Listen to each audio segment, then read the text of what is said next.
Оройн үзэгчтэй чухал яриа нэвтрүүлэг үзэгч та бүхэндээ хүрэхэд бэлэн боллоо. Бид студидтэй сонгуулийн ерөнхий хорооны ахлах референт Батэрднийг урьж үзэгч та бүхэнтэйгээ сонгуулийн хуулийн эргэн тойрны асуудал, ерөнхийдөө сонгуулийн хуулийн талаар бас мэдээлэл өгье гэж зорьсон юм. Ингээ бидний урилгыг хүлээн авч хүрэлцээрсэнд баярлалаа. За баярлалаа. Сонгуулийн хууль батлагдаад бас баггүй хугацаа өнгөрчлөө сар орчин болох гэж байна. Тэгээ энэ хуулийг ер нь таниулах тал дээр сонгуулийн ерөнхий хорооноос ер нь ямар ажил зохион байгуулж байна? Сонгуулийн хууль өнгөрсөн оны 12 сарын 25-ны өдөр батлагдсан байж байгаа. Тэгээд хуулийн редакц тэгээд үндсэндээ өнгөрсөн 7 хоногийн 4-р өдөр бол биесаар батлагдаж одоо legal info хуулийн цахим сайт дээр бол биесаар тавигдсан байж байгаа. Сонгуулийн ерөнхий хорооны хувьд бол хууль батлагдсантай холбоотойгоор сонгуулийн хуулийг хэрэгжүүлэх цаг хугацааны графикийг бол эхний байдлаар гаргаад бэлэн болсон байж байна. За сонгуулийн хууль цааснаар бол сонгуулийн ерөнхий хороо 35 орчим журам заавар боловсруулах хэрэгтэй байсан. Тэдгээр энэ жигсаалтыг гаргасан байж байгаа.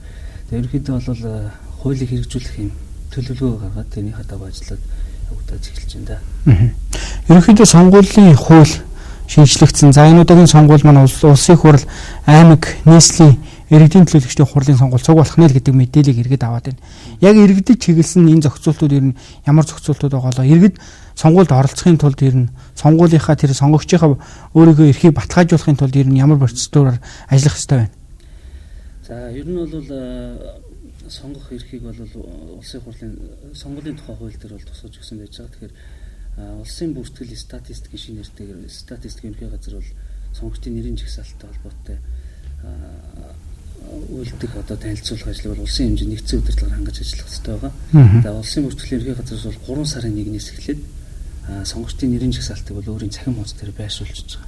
За энэ байрснаас эхлээд сонгогч бол өөрийнхөө мэдээлэлтэй тэр сайтаар нь орж танилцаад мэдээлэл нь зөв бүртгэгдсэн үү, буруу бүртгэгдсэн үү, эсвэл бүртгэдэггүй байна уу гэдэг юмыг бол шалгаад тэрийг бол санал хураалж явагдахаас өмнө бол залруулах тийм боломжтой байж байгаа. Орон нутгийн иргэд маань за захим ертөнцид орж чадахгүй тэр орон нутгийн иргэд маань ер нь яаж өөрийгөө байгаа эсгийг баталгаажуулах вэ?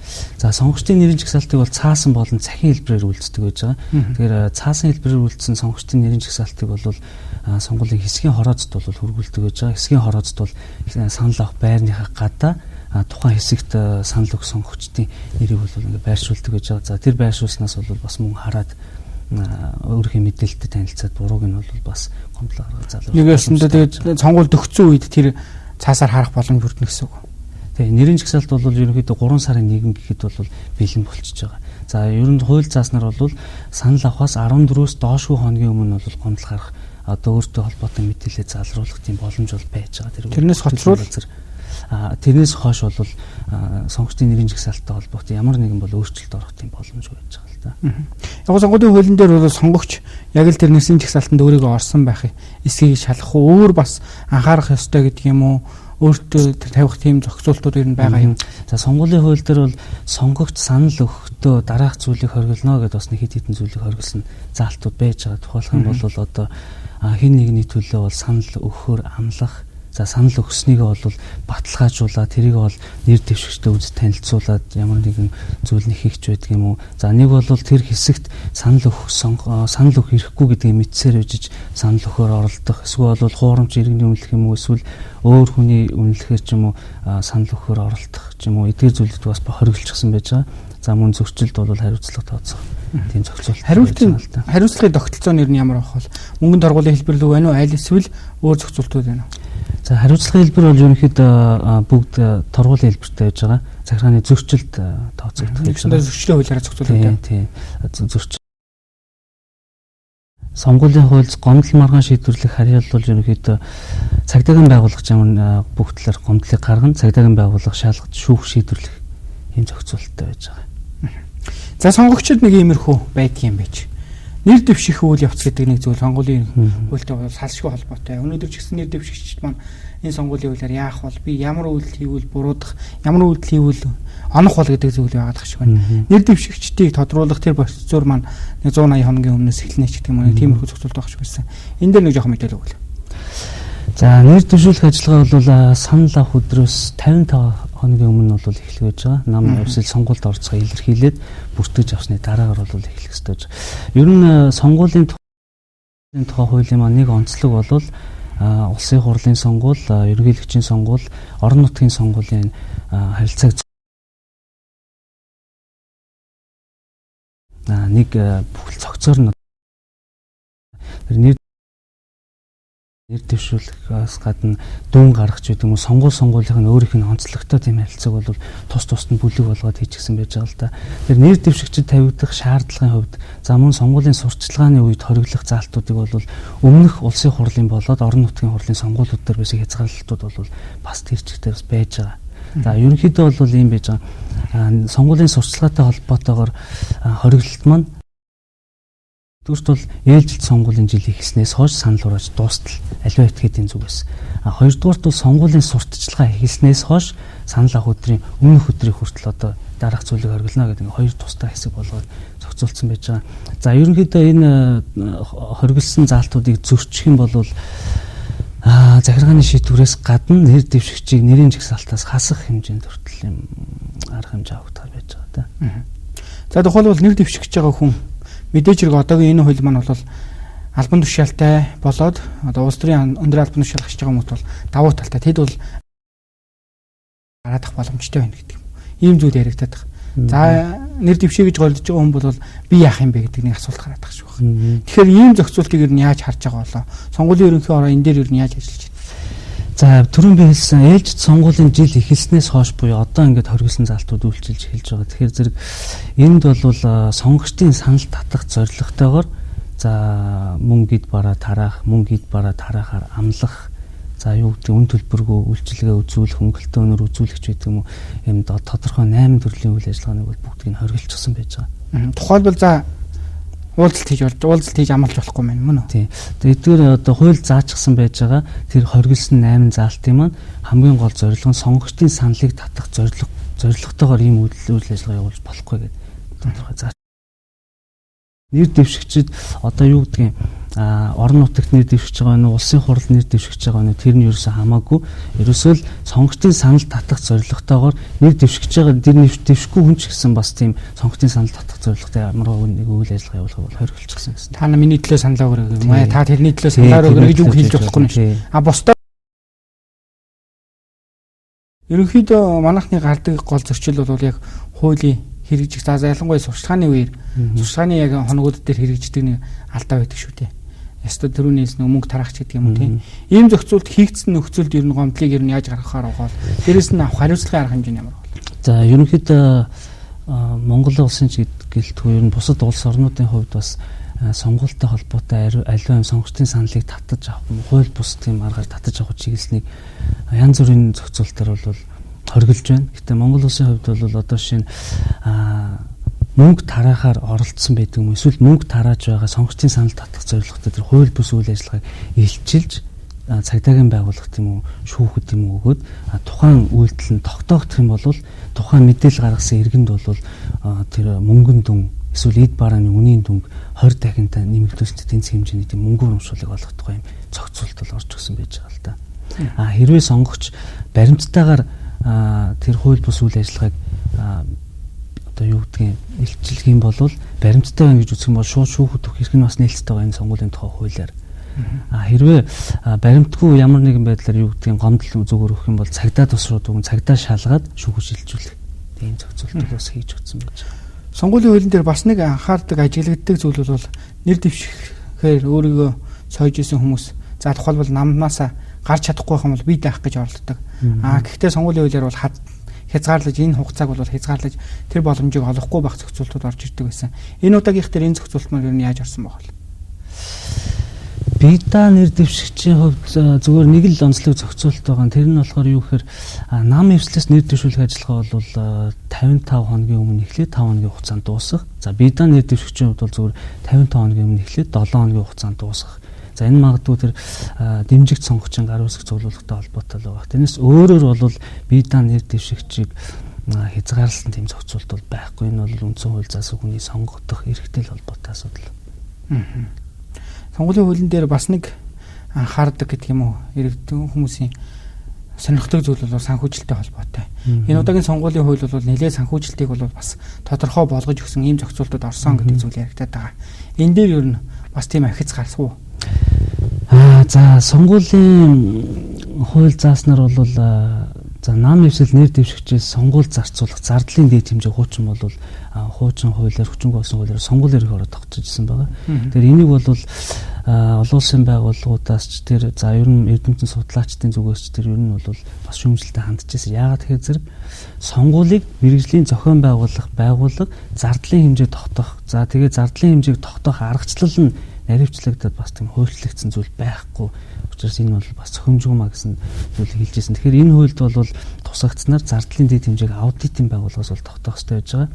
За нэр дэвшигчдийн сонгуул зарцуулах зардлын данс бол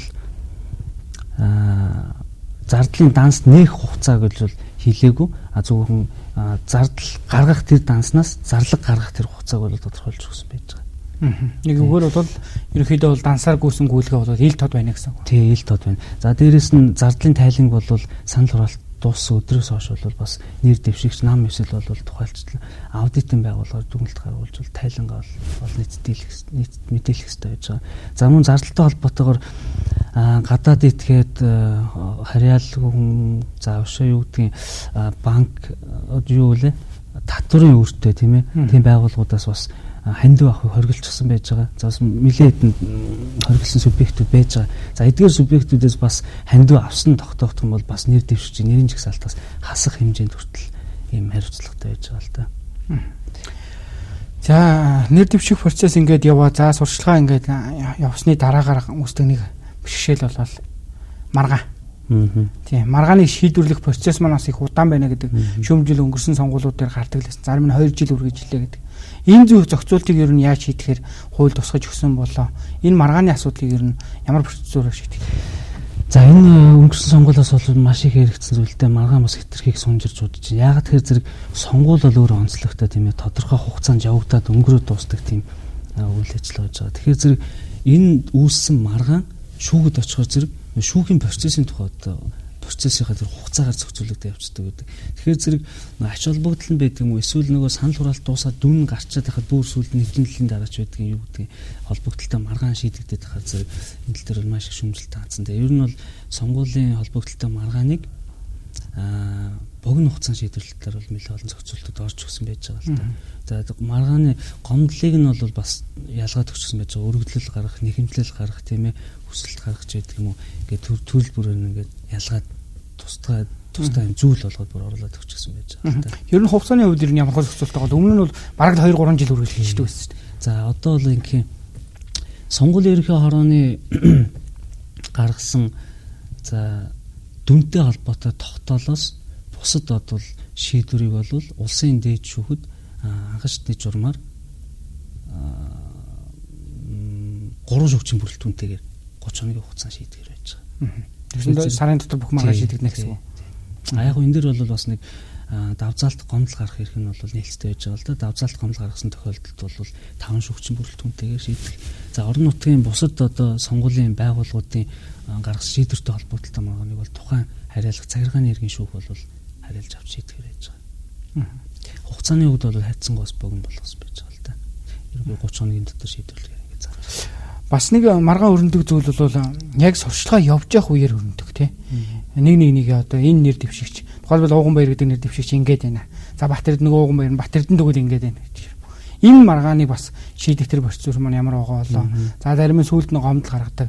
Энэ маргаан шийдэхгүй байсаар байтал энэ хүн нэр дэвшээд нөгөөх маань олонхын санал авчлаач гэдэг юм уу. Ийм явган хэрүүл маягийн зүйл гараад байдаг учраас энэ дээр бас хуулийн зохицуултууд хийж өгөө.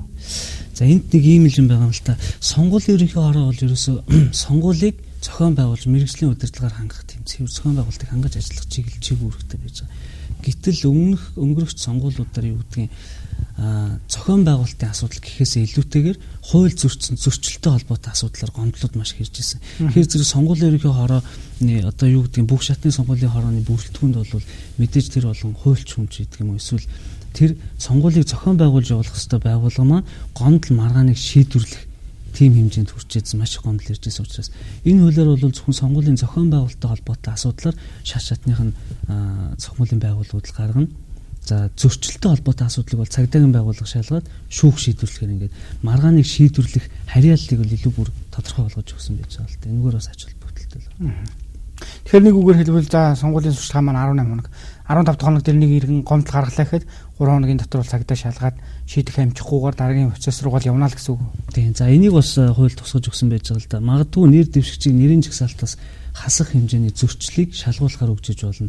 За тэр зөрчлийг бол санал хураалт дууснаас хойш байдаг юм уу, шүүхээс тогтоох юм бол тухайн нэр дэвшигч нь улсын хурлын байдаг юм уу, эсвэл орон нутгийн төлөөлөгчийн төр үнэмлэхээ авсан байсан эсгээс үл хамааран энд хариуцлага нь бол оногдохоор байж байгаа л да. Нэрийн жагсаалтаас хасагдах за мөн цаашдаа үр дагаврыг нь бас тодорхой хуульчлаад өгчихсөн байж байгаа. Нэг бол эрсдлүүд бол байж байна гэсэн үг шүү дээ. Тэрнээс биш улсын хурлын гишүүн эсвэл орон нутгийн төлөөлөгч болоод бүрийн эрх нь хэрэгжснээрээ сонгуулийн үед гарч исэн зөрчил нь тогтогдлоо гэж ямар нэгэн хариуцлага хүлээхгүй гэсэн тэр залт тийм зохицуулт бол байхгүй л дээ. Бүр нэр дэвшигчийг нэрийн жагсаалтаас хаснаас үүсэх үр дагавар гэдэг тусдаа зүйл оруулаад өгсөн байж байна. За иргэдийн яриад шүүмжлээд байгаа бас нэг асуудал бол сонгуулийн хуулийн дээр сурчлагын хоног дээр их гомдолтой байх шиг байна л дээ. За би их хүнээ танимаар байдаг. 45 хоног таньж амждгүй байсан. Одоо 18 хоногт яаж таних юм бэ ч гэх юм уу. Энийг зөвхөн яагаад багасгах вэ? За хууль батлах эрх бүхий субъектийн зүгээс бол улсын хурлын байдаг юм орон нутгийн төлөөлөгчийн сонгуулийн сурчлагын хугацааг бол 18 хоног л гэж тогтоож өгсөн. Би яагаад ингэж асууж байгаа гэхээр танахаас бас боловсруулах шатн дээр санал авсан л байх гэж утгаар асууж. Танах ер нь хэд гэж санал өгчээсэн бол. За сонгуулийн ерхий хорооны төрөн би хэлсэн сонгуул зохион байгуулах мэргэжлийн байгууллагын хувьд сонгуул зохион байгуулахад гарч байгаа тэр зүйлүүдээр бол тодорхой саналууд өгч. Тэрнээс биш сурталчилгааны хоногийг бол багасгах эсвэл ихсгий гэдэг дээр бол ямар нэгэн байдлаар санал өгөөгүй л дээ. Тэгэхээр нэг өсөндөө шууд хууль тогтоох байгууллагаас гарсан санал гэж ойлгох уу? Ер нь 18 хоногт та бүхэн одоо яг тэр зохион байгуулалтуудаа хийж амжих уу? Одоо жишээ нь сурчлагатай холбоотой. Сурчлагатай холбоотой сонгуулийн ерхий хорооноос зохион байгуулалт хийгдэх бол тийм магадгүй тийм 18 хоногийн хугацаанд амжихгүй ч гэдэг юм тийм зүйл байхгүй л дээр. Ер нь түрүүн та малс хэллээ шүү дээ. Сонгуулийн ерөнхий хороо сонгуулийг зохион байгуулахаас илүүтэй маргаан шийдвэрлэх тийм юм болчтгоо гэж. Энэ эргээд харах юм бол нөгөө хуультайгаа холбоотой, хуулиа баталдаг хугацаатай холбоотой байх магадлал хэрэг. За яг хуу ер нь бол өнгөрсөн хүчингү бас улсын хурлын сонгуулийн тухай хууль дээр бол сонгуул ээлжид сонгуулийн жил одоо санал хураалт 6 сараас доош хугацаанд бол ямар нэгэн байдлаар хуульд өөрчлөлт оруулахыг хориглоно гэж заачсан байсан. Энэ хуульд бол ямар нэгэн тийм хугацаа заасан тийм зохицуулт бол ороогүй л дээ. Гэтэ хэдийгээр ямар нэгэн байдлаар хугацаа заасан заагаа өгчээсэн хууль хизээ батлагдана. Сонгуулийн ерхий хороо бол хуулийг хэрэгжүүлж ажиллах үүрэгтэй байгууллага энэ хүрээндээ бол ямар нэгэн байдлаар хугацаа бага байна гэсэн тийм бол асуудлыг ярихгүйгээр л зохион байгуулж ажиллана. 12 оны сонгуул бол бас яг ингээл 6 сарын өмнө сонгуулийн хууль батлагдтал. За тухайн үед бол яа харахгүй шинж машинаар тоолох ч юм ингээл олон процессор нь шинэ байсан. Энэ удаагийнх бол харьцангуй гайгүй ямар ч нэг туршлагатай гэсэн ч гэсэн л 6 сарын хугацаанд нөгөө хуулиа таньж амжихгүй байтлаас байсаар байтал нийгэм итгэл нөгөө нэр дэвшигчэндээ өөрсдөө хуулиа сайн таниагүй байдаг алдаа гардаг. За нөгөө сонгогчд нь ч мөн хуулиас гүйцэл мдээгүй алдаа гардаг ч гэдэг юм уу. Ийм зүйл дахин давтагдахгүй их баталгаа хэрэг. За баталгаа гэхээс илүүтэй ер нь бол хуулийг мэдээгүй эсвэл би хуульд ийм заалт байдгийг мэдгүй штэ гэдэг нь бол тухайн хүнд яв байдгийг хариуцлага хүлээхгүй байх. Эсвэл бол тухайн хуулийн зохицуултыг хэрэгжүүлэх байх үндслэл болохгүй л дээ. Тэгэхээр зэрэг ер нь бол хууль харьцангуй бага хугацааны өмнө гарлаач гэдэг юм. Энэ бол ямар нэгэн тийм шалтгаан бол биш гэж л хэлхэлээ. Ер нь бол нэр дэвшиж байгаа хүн ч гэдэг сонгуульд оролцож байгаа альва нам эвсэл бол мэдээж тэр хугацааг бол үл харгалзаал хуулийг яаж хэрэгжүүлж ажиллах ёстой гэдэг бол тодорхой хэмжээнд судлаад ажиллах ёстой. Дээрээс нь ер нь бол хууль сурталчилж олон нийтэд хүргэх тал дээр бол хэвлэл мэдээллийн байгууллагууд бас чухал үүрэгтэй оролцох нь бас чухал байхаа гэж л сонгуулийн ерхий хорооны зүгээс ч гэсэн бас тодорхой хөтөлбөр гаргаад төлөвлөгөө гаргаад энийхээ дагуу бол хуулийг олон нийтэд таниулах чиглэлээр бол маш олон арга хэмжээ авч ажиллана л та. За сонгуул яг хэвлэл мэдээллийн байгууллага сонгуулийн хуулийг бол ил гаргаал авах байх. За сайтууд бол бүрийнхээр нь тавьсан л байна тий. За сонингууд бас тавьж л авах шиг байна. Миний хувьд сонгуулийн хуулийг одоо бараг 3 уншлаа.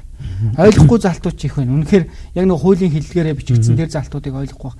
Ийм учраас нөгөө нэг таниулах гэдэг нь одоо Twitter-ээр ярьж байгаатай адилхан ингээд яриад өгөх юм бол нөгөө ойлголт маань илүү болдог. Энэ тал руугаа бас сонгуулийн ерөнхий хороо ярина яаж ажиллах. Тий, сонгуулийн ерөнхий хороо мэдээлэл судалгаа арга зүйн хилцс гэж ажиллаж байна л да. За энэ хилцээс бол хуулийг сурталчлах олон нийтэд таниулах чиглэлээр бол төлөвлөгөө гаргаад за хууль би хэлсэн үндсэндээ бол өнгөрөх 7 хоногт бол аль биесээр бол ёсчлогдоод за өнөөдөр өчигдөр бол legal info сайтаар аль бие ёсоор тавигдчих байна. Өнөөдөр сонгуулийн эрх оронд аль бие ёсоор хууль ихээр бол ирж байна л да. За энэ хууль өнөөдөр ирсэн гэлтгүүгээр сонгуулийн хууль батлагдсанаас ахуулаад сонгуулийн эрхийн орол энэ хуулийг яаж олон нийтэд таниулж ажиллах вэ? Хүмүүс за одоо ойлгохдохгүй түрүүнд хэлсэн шиг тийм заалтуудыг яаж хүмүүст хүргэх вэ гэхлээр бол тодорхой төлөвлөгөө гаргаад ингээд ажил эхлэж явж байна л да.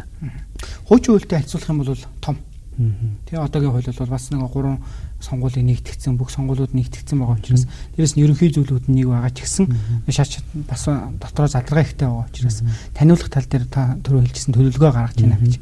Үнэхээр энэ төлөвлөгөө маань нэг талаасаа иргэд рүү чиглэх үү аль эсвэл нөгөө иргэд намын дэвшүүлж нэр дэвшүүлэхээр ингээд хуваагдаа чиглээ явах уу? За хуваагдах ч яг ер нь бол сонгуулийн хууль бол мэдээж бүх хүнд л нэр дэвшигч нүүн сонгогч байна бүгдэнд л эзэлтийг хүрэх ёстой. Тийм учраас зөвхөн энэ хуулийг бол сонгогчд одоо таниулахад чиглэсэн арга хэмжээ авна гэхгүйгээр нийтэд таниулах тийм арга хэмжээ төлөвлөгөөнд бол тусгагдана л та. Хуулийн дээр нэг өгүүлэгддэг зүйл юу юм бэ гэхээр эрсцийн асуудал байдаг. Өмнө одоо 92 оноос хойш сонгуулийг харах юм бол эрс буурсаар л 60 гаруй хувь орж ирж байна. Эрс хүрэхгүй байх үедээ гэдэг айдас бол жил жилийн сонгуул дээр л байнга л гардаг зүйл. Тэгэхээр энэ удаагийн хуулийн дээр энэ талын зохицуултыг нь яаж шийдэж өгч байгаа вэ? Хууль руу оруулах аль эсвэл сонгуулийн ерөнхий ороо нөгөө ирээрээ ингээрээ гэдэг л ит өгчүүлтэйгээ байна. За сонгуулийн ерөнхий орооны хувьд бол ерөнхийдөө сонгогчдыг сонгуульд идэвхтэй оролцуулах чиглэлээр арга хэмжээ авах тийм боломжтой байж байгаа. Энэ чиглэлээр ч гэсэн бод тодорхой арга хэмжээг аваад хэсгийн орооцод чиглэл өгөөд ингээд ажилтдаг байж байгаа. Тэгээ ер нь бол сонгуулиас сонгуульд сонгогчдын эрс буурж байгаа. Гэхдээ энэ сонгогчдын эрс талаар судалгаа улсын бүртгэлийн газраас хуучнаар бол гартах хүчний судалгаагаар бол харьцангуй залуучуудын хувьд бол бас эрс буурж байна гэсэн байдал харагдаад байдаг юм л та. Тэгээ зүгээр яг юу ажиглагддаг вэ зэрэг санал өгөх нь бол үүр гэдэг мэдж байгаа боловч очиод би санал өгөх байдаг юм уу одоо дэмжих тийм нэр дэвшигч алгаач байдаг юм уу? Тийм зүйл ярьж идэг байхгүй.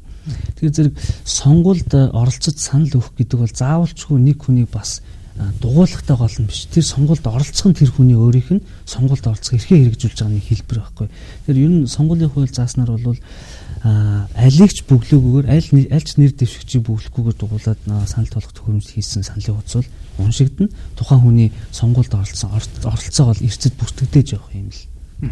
Тэр хүн сонгохгүй байж болно гэсэн үг шүү дээ. Бас тэр нь сонгохгүй байгаа гэдэг нь сонгох эрхийг нэг хэрэгжүүлж байгаа хэлбэр байхгүй юу? Тийм.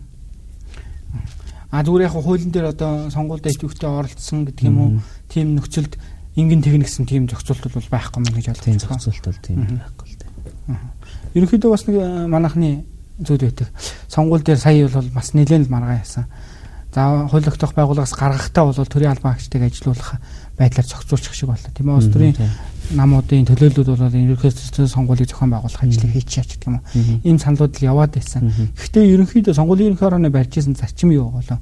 Үнэхээр аль зохион байгуулалт нь илүү оновчтой гэж та бүхэн өнгөрсөн туршлагаас харж байна. За 2012 онд болсон улсын хурлын сонгуулиас эхлээд төрийн бүх шатны сонгуулийн хороодын бүрэлдэхүүнд төрийн захиргааны болон үйлчлэгийн албан хаагчид бол орж ажиллаж байсан байгаа. За энэс өмнөх сонгуулиудад бол улс төрийн намуудын төлөөлөл бол сонгуулийн хороодын бүрэлдэхүүнд бол ороод ажиллаж байсан байж байгаа. Тэгэхээр зэрэг сонгуулийн хорооны ажил явагдахгүй гацах юу гэдгийг хурал ямар нэгэн байдлаар шийдвэр гаргахгүйгээр талцах ийм байдал хүрч ирсэн учраас энэ алдаан дээрээс сургамж авч сонгуулийн байгууллагын бүрэлдэхүүнд тангараг өргөсөн төрийн захиргааны албан хаагчид төрийн албан хаагчдыг бүрдүүлэх систем гэж оруулж өгсөн. Бид нар сонгуулийн хуулийн төсөл явуулж байхад бол энэ зарчмыг л хадгалах хэрэгтэй гэсэн саналуудыг бол өгч ирсэн л та. Энэ чигээр л бас тусгагдчих хуульд орсон байж байгаа. Энэ илүү үрдэл зохион байгуулалт. Зохион байгуулалтын хувьд илүү ач холбогдолтой болж чадчих юм л та. За бид тэрийг үзэл сууж байгаа иргэд маань гэдэг юм энэ хуулийг заавалаад уншия гэвэл мэдээж хэрэг сайт руу ороод авах боломжтой. Гэхдээ зүгээр багсгсан гэдэг юм уу нэг танилцуулсан маягийн тийм боршууч гэдэг юм уу тийм зүйл сонгуулийн ерөнхий орооноос гаргах уу? Гарна. Тэрийг бол гарна. Тэр нь хэдийн хугацаанд гарахаар байгаа. За сонгуулийн ерөнхий ороо яг энэ 7 хоногоос эхэлж байгаа хаа. Миний ойлгож байгаа. Энэ 7 хоног хуулийг тухайн сард энэ хуулийн ямар заалтыг яаж хэрэгжүүлэх ёстой юм бэ? Ер нь энэ сар жишээ нь одоо 1-р сард энэ хуультай холбоотой ямар заалт хэрэгжих ёстой вэ гэдгийг нь сонин дээр хэвлэл мэдээлэл хэрэгслээр тусгаад юм. За одоо юу гэдэг булан гаргаад гарахаар бол болж байгаа. За эх 7 хоногс эхлээд бол гараад эхлэх байхаа. За битэрийн ярилцлага цаг маань бас хязгаартай учраас энд хүрээд өндөрлөж байна. Бидний урилгыг хүлээн авч студиуд хүрэлцэн ирж сонгуулийн энэ хуультай холбоотой мэдээллийг үзэгчдэд өгсөн танд баярлалаа. Таны ажил амжилт хүсье. За баярлалаа. Үзэгч та бүхэндээ чухал яриа нэвтрүүлэг хүрлээ. Дараагийн дугаараар уулзлаа, баяртай. Бид өнөөдөр сонгуулийн хуулийн талаар бас сонгуулийн ерөнхий хорооны ахлах референт Бат Эрдэнэтэй ярилцлаа. Дараагийн дугаараар уулзлаа. Баяртай үзэгчтэй.